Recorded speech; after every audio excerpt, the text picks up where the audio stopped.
Oscar Schmidt é um dos grandes nomes no mundo do basquete. Ele perdeu o posto de maior pontuador do mundo só agora, em 2024, depois de muitos anos.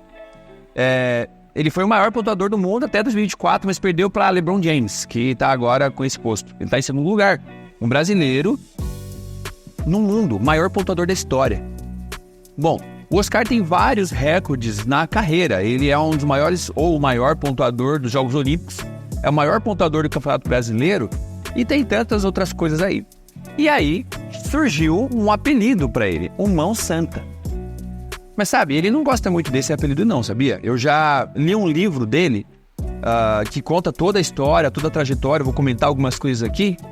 Mas ele deveria, na verdade, ele fala, deveria ser o meu apelido, Mão Treinada.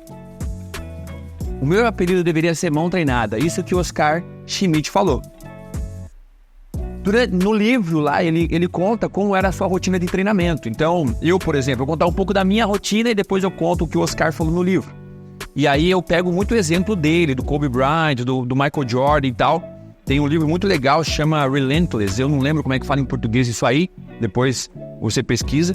Mas é um livro bem legal do Tim Grover, que foi o personal trainer do Michael Jordan. E todos esses atletas que eu mencionei, eles têm algo em comum. Eles trabalhavam muito, treinavam muito. E eu compartilhei há pouco no outro vídeo sobre o Michael Jordan, né? Que ele treinava muito. Então, nós, atletas, geralmente temos a seguinte rotina, né? Eu tinha, pelo menos. A gente saía cedo de casa, né? Ia pra academia, ou às vezes ia pra quadra direto, às vezes invertia. Então, ia pra academia, treinava de 1 hora, 1h30, exercícios específicos pro basquete. Depois disso, a gente ia pra quadra e treinava com o time, muita coisa. Às vezes, os técnicos invertiam isso, depende de cada time. Depois algumas pessoas ficam arremessando no final para ter um treino extra e tudo mais. Aí depois a gente almoçava, ia descansar um pouco e voltava para a quadra para treinar de novo com o time. Todos os atletas que eu mencionei, atletas de ponta, eles com certeza, eles fazem o trabalho extra. Eles fazem a lição de casa. Então, se você está trabalhando, se você está estudando, se você está fazendo qualquer outra coisa ou jogando, se você fizer o que os outros estão fazendo, você vai ser medíocre. O que quer dizer medíocre? Você vai estar na média. Porque você faz o que todo mundo está fazendo. Mas para você ser um diferencial, você precisa ter trabalho extra. Você precisa se esforçar mais. Porque senão, você vai ser medíocre. E o Oscar compartilha que ele treinava nessa rotina, ia para academia, ia para quadra. Depois que ele terminava essas 3, 4 horas de treino com o time, ele arremessava 1000 vezes, todos os dias. E ele só saía do ginásio, ele só parava de arremessar quando ele acertava 20 arremessos consecutivos de 3. Cara, isso é bizarro, eu nunca fiz isso. Mas aí você fala, pô, meu Mão Santa, ele não nasceu assim, ele treinou, ele foi, perdeu muitas horas do seu dia, na verdade, assim, investiu, né? Enquanto outras pessoas estavam indo almoçar, outras pessoas ficavam conversando na quadra, porque a galera, às vezes, depois do treino, ficava ali pela conversa, né? Do rolê ali do treino, né? Depois. Ele não, ele estava arremessando. Então ele não é um Mão Santa, ele é uma mão treinada. E o versículo interessante, que eu gosto muito, tá lá em 1 Coríntios 9:25, que tá aqui nesse folheto, nesse devocional, o Além da Competição de Atletas em Ação, né? Diz assim o texto de 1 Coríntios 9:25. Todo atleta em tudo se domina. Aqueles para alcançar uma coroa corruptível. Nós, porém, uma coroa incorruptível. Nesse contexto, Paulo está ensinando ali o pessoal de Corinto que o atleta, ele tem foco. Então, eu preguei uma vez, inclusive, sobre esse texto. E o texto aqui em 1 Coríntios 9:24 diz que os atletas, eles não vão...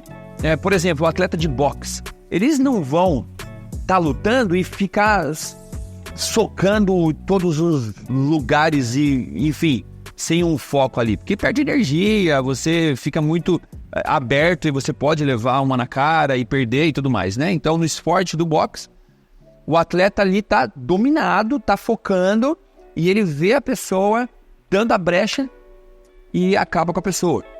Em tudo se domina, quer dizer que o atleta, ele se submete à disciplina.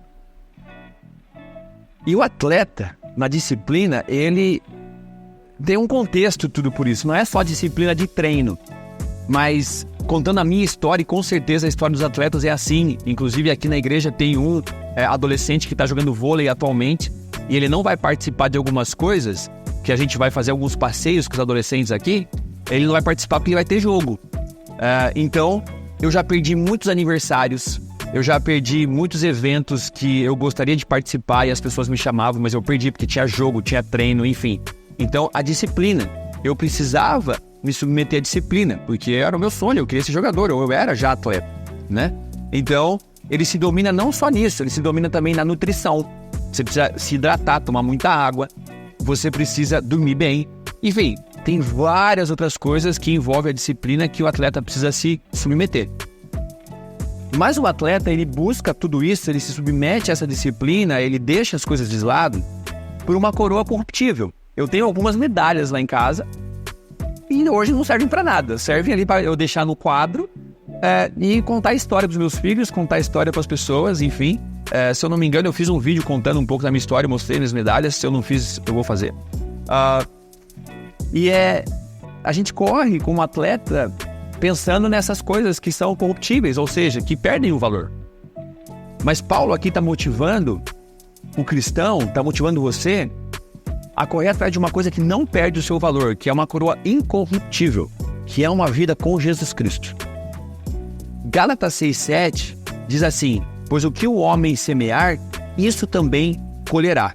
O que você está semeando para a sua vida? Espero que você esteja semeando um relacionamento com Jesus Cristo, que é a nossa única esperança. Que Deus abençoe.